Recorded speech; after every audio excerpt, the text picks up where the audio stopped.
नमस्कार दोस्तों, अपनी पाठशाला में आपका स्वागत है। आज हम प्रश्नावली 9.2 के क्वेश्चन नंबर 4, 5 और 6 को समझेंगे। तो चलिए हम सबसे पहले क्वेश्चन नंबर 4 को समझते हैं। क्वेश्चन नंबर 4 आपके सामने कुछ इस प्रकार है। लिखा हुआ है, रुखसार ने 1 मीटर गुणा 2 मीटर गुणा 1.5 मीटर माप वाली एक पेटी को बाहर से पेंट किया। ध्यान दीजिएगा, बाहर से पेंट किया। यदि उसने पेटी के तल के अतिरिक्त, तल का मतलब नीचे का भाग, ठीक है, नीचे के भाग के अतिरिक्त उसे सभी जगह से पेंट किया हो तो ज्ञात कीजिए कि उसने कितने पृष्ठीय क्षेत्रफल को पेंट किया। इसका मतलब है कि आपको इसका सिर्फ क्षेत्रफल निकालना है। तो चलिए इस पेटी को समझने के लिए हम एक माचिस का उदाहरण ले लेते हैं। जैसा कि आप देख सकते हो, ये माचिस है। ये जो भाग दिया हुआ है, आगे का भाग, मान लीजिए कि वो ये वाला भाग है, ठीक है। इसकी जो चौड़ाई दी है 1 मीटर, मान लेते हैं वो ये वाला भाग है। इसकी जो लंबाई दी है 2 मीटर, मान लो ये वाला भाग है, और ऊंचाई है ये 1.5 मीटर। इस तरह की पेटी रखी हुई है। पेंट का मतलब है आपको नीचे वाला पेंट नहीं करना है, यानी ये वाला भाग आपको पेंट नहीं करना है। आपको यहाँ पेंट करना है, यहाँ पेंट करना है, यहाँ पेंट करना है, यहाँ और यहाँ। नीचे पेंट नहीं करना है। ध्यान दीजिएगा, इसे लंबाई बोलते हैं, इसे ऊंचाई बोलते हैं। यदि हमें इसका क्षेत्रफल निकालना हो तो हमें लंबाई गुणा ऊंचाई करनी होगी। इसका मतलब है लंबाई गुणा ऊंचाई करोगे तो इसका क्षेत्रफल मिल जाएगा, इसका मिल जाएगा तो इसका भी मिल जाएगा। यानी हम बोल सकते हैं इस पेटी का क्षेत्रफल जो है लंबाई गुणा ऊंचाई, यानी लंबाई गुणा ऊंचाई 2 हो जाएगा।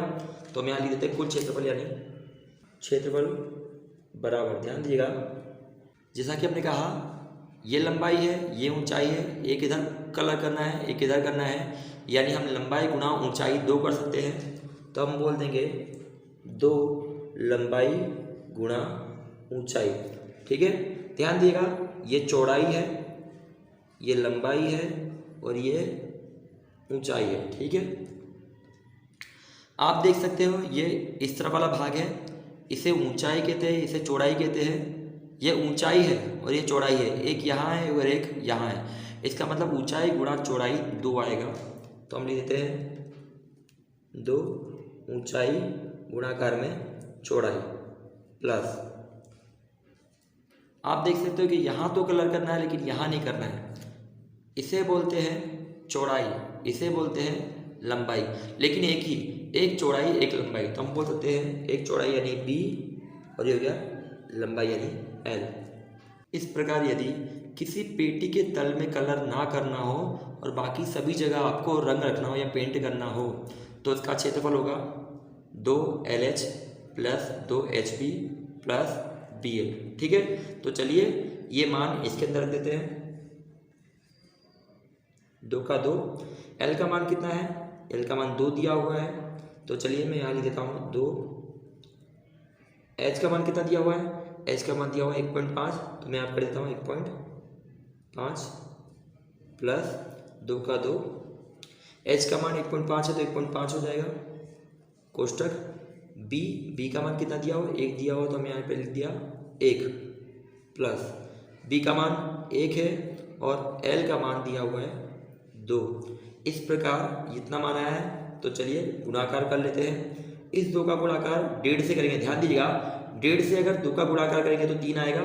तो मैं यहाँ लिख देता हूँ 3, ये 2 बचा तो मैंने यहाँ कर दिया 2 प्लस 2 का गुणाकार 1.5 से किया तो फिर से 3 आएगा, और ये 1 का 1 और यहाँ हो जाएगा प्लस 2 एकम 2, 3 दूनी 6 प्लस 3 एकम 3 प्लस 2 बराबर, ये क्षेत्रफल हो जाएगा।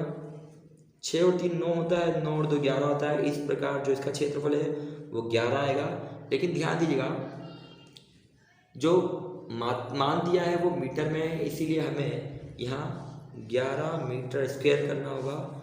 यानी यदि आपको एक पेटी के तल में पेंट ना करना हो और चारों तरफ पेंट करना हो, जिसकी लंबाई 2 मीटर हो, चौड़ाई 1 मीटर हो और ऊंचाई 1.5 मीटर हो, तो जो पेंट का क्षेत्रफल है वो लगभग 11 मीटर स्क्वायर होगा, यानी इतने क्षेत्रफल पे आपको कलर करना होगा। ठीक है, तो चलिए हम अगले प्रश्न की ओर चलते हैं।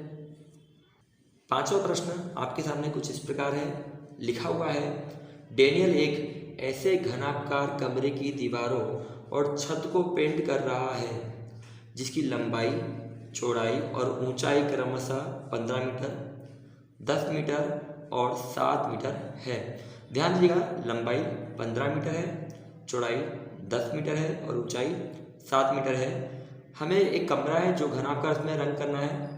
पेंट की प्रत्येक केन की सहायता से 100 मीटर स्क्वायर क्षेत्रफल को पेंट किया जा सकता है। ध्यान दीजिएगा, यहाँ कहा गया है कि आप एक केन की सहायता से 100 मीटर स्क्वायर क्षेत्रफल को रंग कर सकते हैं, तो उस कमरे के लिए उसे पेंट की कितनी केनों की आवश्यकता होगी। तो ठीक है, हम सबसे पहले इसको समझ लेते हैं। ध्यान दीजिएगा, डेनियल नाम का एक लड़का है जो अपने कमरे की दीवारों की तरफ रंग करना चाहता है, छतों पे भी करना चाहता है, दीवारों पे भी करना चाहता है, और वो कह रहा है कि उसकी लंबाई 15 मीटर है, चौड़ाई 10 मीटर है और जो ऊंचाई है वो 7 मीटर है। और साथ ही साथ उसने ये कह दिया है कि यदि एक कैन का उपयोग किया जाए तो 100 मीटर स्क्वायर क्षेत्रफल को रंग कर सकते हैं, तो कुल कितने कैन लगेंगे। ठीक है, तो आप जानते तो होंगे कि जो भी कमरा या घर होता है उसकी नीचे की सतह पे तो कभी कोई रंग करता नहीं है। ठीक है, अगर नीचे की सतह पे कभी कोई रंग करता नहीं है, इसका मतलब ये है कि वो दीवारों पर करता है और छतों पर रंग करता है। तो चलिए इसे समझने के लिए हम एक माचिस का उदाहरण ले लेते हैं, क्योंकि माचिस भी घनाकार होती है। तो मान लीजिए माचिस कुछ इस प्रकार है, जिसकी लंबाई इसे कहा गया है, ठीक है, इसे चौड़ाई कहा गया है और इसे ऊंचाई कहा गया है। ध्यान दीजिएगा, ये लंबाई है, ठीक है, ये चौड़ाई है और ये ऊंचाई है, क्योंकि घर का आकार कुछ इस प्रकार होता है, जैसा कि आप देख सकते हो। हम इसे लंबाई बोल देंगे, ठीक है, इसे चौड़ाई बोलेंगे और ये हो जाएगी ऊंचाई। ठीक है, तो चलिए पहले हम लिख लेते हैं, यहाँ L बराबर 15 मीटर, B बराबर 10 मीटर और H बराबर 7 मीटर है। ठीक है, जैसा कि आप देख सकते हो ये कुछ कमरे जैसे आकार का ही है। कमरे की लंबाई ये रही, ठीक है, और ये चौड़ाई है और ये ऊंचाई है। यदि हमको छत का क्षेत्रफल निकालना हो, ध्यान दीजिएगा, यदि आपको छत का क्षेत्रफल निकालना हो, ठीक है, तो हम लंबाई गुणा चौड़ाई करेंगे। जैसा आप देख सकते हो, लंबाई गुणा चौड़ाई करेंगे, ये छत का क्षेत्रफल है। लेकिन आपको पता है कि छत के नीचे जो सतह होती है, यानी हमारा जो फर्श होता है, उस पर तो रंग करना नहीं है। इसका मतलब है सिर्फ एक लंबाई गुणा चौड़ाई आएगा। तो हम पहले लिख लेते हैं कमरे का जो कुल क्षेत्रफल है उसका सूत्र लिख लेते हैं। जैसा कि आप जानते हैं कि लंबाई गुणा चौड़ाई ये छत का क्षेत्रफल है, इसके फर्श का क्षेत्रफल नहीं आएगा, तो हम लिख सकते हैं L गुणा B। तो हम यहाँ कर देते हैं L गुणा B, ठीक है, फिर आएगा प्लस इस तरफ की जो दीवार होती है इस तरफ भी होती है और इस तरफ भी होती है, जैसा कि आप जानते हो। यदि मैं इसको लंबाई बोल दूँ, क्या बोल दूँ, लंबाई बोल दूँ, इसे मैं ऊंचाई बोल दूँ, ये चौड़ाई है, ठीक है, तो चौड़ाई गुणा ऊंचाई, ध्यान दीजिएगा, चौड़ाई गुणा ऊंचाई, इस तरफ भी चौड़ाई गुणा ऊंचाई है और इस तरफ भी चौड़ाई गुणा ऊंचाई है, यानी 2 चौड़ाई गुणा ऊंचाई हो जाएगी। तो हम लिख देते हैं 2 B गुणाकार में H प्लस अब आगे के फर्श की दीवार को देख सकते हो, जो हमारा आगे का गेट होता है, मान लीजिए कि इस तरफ का गेट है, तो हम क्या बोलेंगे, ये है लंबाई और ये है ऊंचाई, यानी लंबाई गुणाकार में ऊंचाई, आगे भी होता है और पीछे भी होता है, यानी 2 हो जाएगा लंबाई गुणा ऊंचाई। 2 लंबाई गुणाकार में ऊंचाई। इस प्रकार यदि किसी घर में पेंट करना हो तो इसका सूत्र हो जाता है LB plus 2BH plus 2LH। ठीक है, चलिए तो अब इसके अंदर मान रख देते हैं। L का मान 15 दिया हुआ है तो लिखेंगे 15 गुणाकार, B का मान 10 दिया है तो हम लिखेंगे 10 प्लस 2 का 2, B का मान 10 दिया हुआ है तो हम लिख देंगे 10 गुणाकार में H का मान दिया हुआ है 7 तो हम लिख देंगे 7, फिर ये प्लस प्लस का प्लस 2 का 2, L का मान दिया है 15 तो हमने लिख दिया 15 गुणाकार में, H का मान दिया है 7 तो हमने लिख दिया 7। ठीक है, तो चलिए अब इसको हम हल कर लेते हैं। 15 गुणा 10 करेंगे तो 15 का बड़ा 10 बार बड़ा तो आएगा 150, प्लस का प्लस, 2 का बड़ा 10 बार पढ़ेंगे तो 2 दाम 20 और 20 का बड़ा 7 बार पढ़ेंगे तो आएगा लगभग 140, तो यहाँ लिख दिया 140, प्लस 2 का बड़ा 15 बार पढ़ेंगे तो आएगा 30 और 30 का बड़ा 7 बार पढ़ेंगे आएगा 2 का 210, तो यहाँ लिख दिया हमने 210। तो चलिए अब हम इसके सबको जोड़ लेते हैं। 0 0 0 0 हो गया, 5 5 और 4 9 9 1 10 10 की भी 0, हाथ से जड़ी 1 और 2 1 और 1 2 हो गया, ये 3 ये 4 5, यानी कुल आ गया है 500 मीटर स्क्वायर। इतना लगभग क्षेत्रफल आया है। तो चलिए केनों की संख्या ज्ञात कर लेते हैं। जैसा कि हम जानते हैं एक कैन में, ठीक है, एक कैन में 100 मीटर स्क्वायर क्षेत्रफल पर पेंट किया जा सकता है।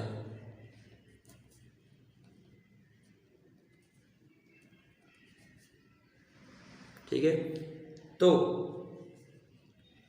कितने केनों में 500 मीटर स्क्वायर क्षेत्रफल पर पेंट किया जा सकता है। इसलिए कैनों की संख्या बराबर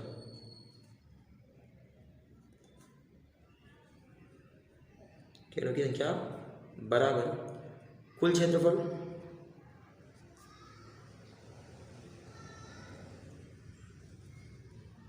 बट्टे में एक कैन के द्वारा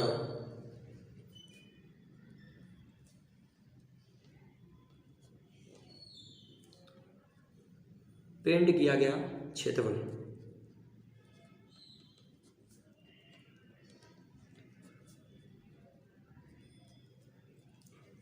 बराबर कुल क्षेत्रफल कितना था, तो कुल क्षेत्रफल था लगभग 500, तो हमें लिख देंगे 500 बट्टे में एक कैन के द्वारा पेंट किया गया क्षेत्रफल।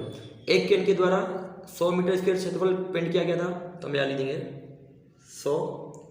जब हम 500 को 100 से भाग देंगे तो आएगा मान 5। इस प्रकार 5 कैनों के द्वारा कुल क्षेत्रफल पर पेंट किया जा सकता है। ठीक है, तो चलिए आप कृपया चाहो तो इसका एक बार इसकी तरफ पढ़ लीजिए।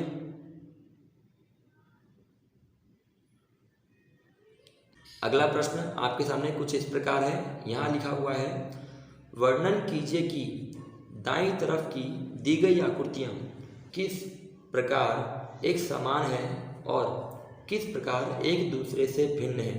ध्यान दीजिएगा, हमको बताना है कि ये जो आकृतियाँ हैं वो किस प्रकार एक दूसरे के समान हैं और किस प्रकार एक दूसरे से भिन्न है।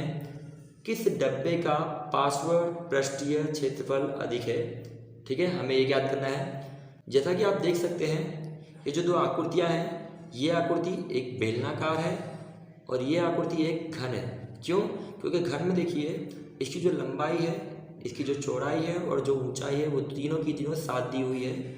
और ये तो बेलनाकार है, आपको दिख ही रहा होगा। इसका मतलब यहाँ समान क्या है, बेलनाकार और घन की जो ऊंचाई है लगभग वो समान है और इसकी जो चौड़ाई है वो लगभग एक समान है। तो हम यहाँ लिख देते हैं कि इन दो आकृतियों में जो ऊंचाई है वो और जो चौड़ाई है लगभग वो एक समान है। यहाँ हमने लिख दिया है इन दो आकृति में ऊंचाई और चौड़ाई एक समान है। ध्यान दीजिएगा, जब आपको पार्श्व पृष्ठीय क्षेत्रफल बोला जाता है तब आपको ऊपर का और नीचे का क्षेत्रफल नहीं निकालना होता। ध्यान दीजिएगा, ऊपर का और नीचे का क्षेत्रफल नहीं निकालना होगा, ना ही इसमें निकालना होगा और ना ही इसमें निकालना होगा। तो चलिए पहले हम बेलनाकार का क्षेत्रफल निकालते हैं, उसके बाद घन का निकालेंगे, फिर तुलना करेंगे कि दोनों में से क्षेत्रफल किसका अधिक है। बेलनाकार का क्षेत्रफल बराबर 2πr/h। ठीक है, यानी बेलनाकार का जो क्षेत्रफल है वो 2πr/h होता है। पहले तो सोच लीजिए कि h का मान कितना है, r का मान कितना है।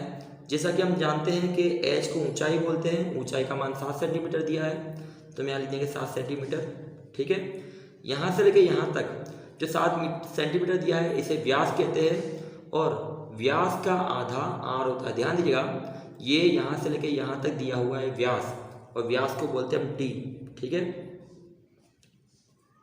और व्यास का जो आधा होता है उसे ही हम r कहते हैं। ठीक है, तो हम बोलेंगे r, तो r बराबर कितना मिल जाएगा, 7/2 मिल जाएगा।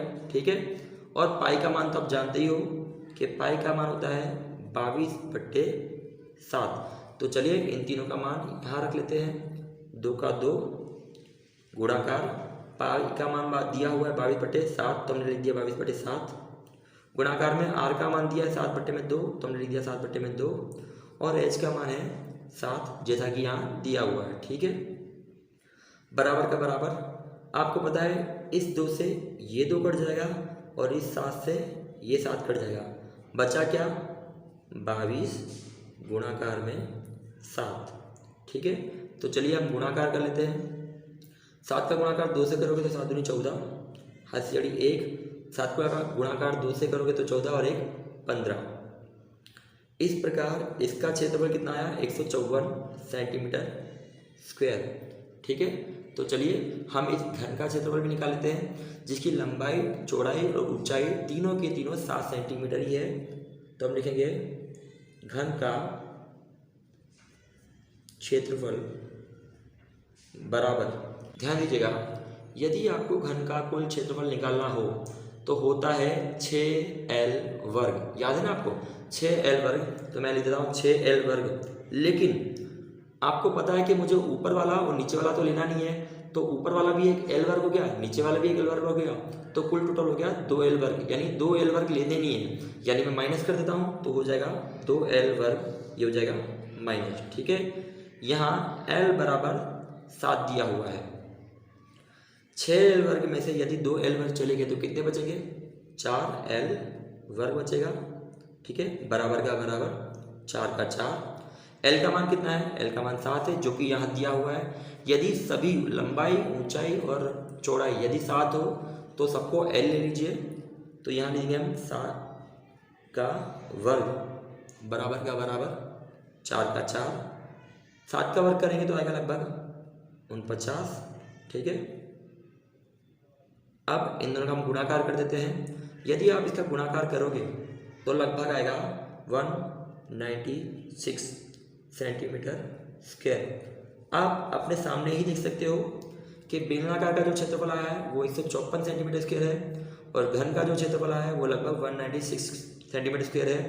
जिससे आसानी से आप कह सकते हो कि जो घन आकृति है उसका क्षेत्रफल इस बेलनाकार की आकृति से अधिक है। यह पे आपको आसानी से यहाँ दिख रहा होगा, तो कृपया आप चाहें तो इसका स्क्रीनशॉट पाड़ लीजिए। तो आपने हमारा वीडियो यहाँ से देखा, इसके लिए धन्यवाद। हम जल्दी ही अगले लेक्चर में मिलेंगे।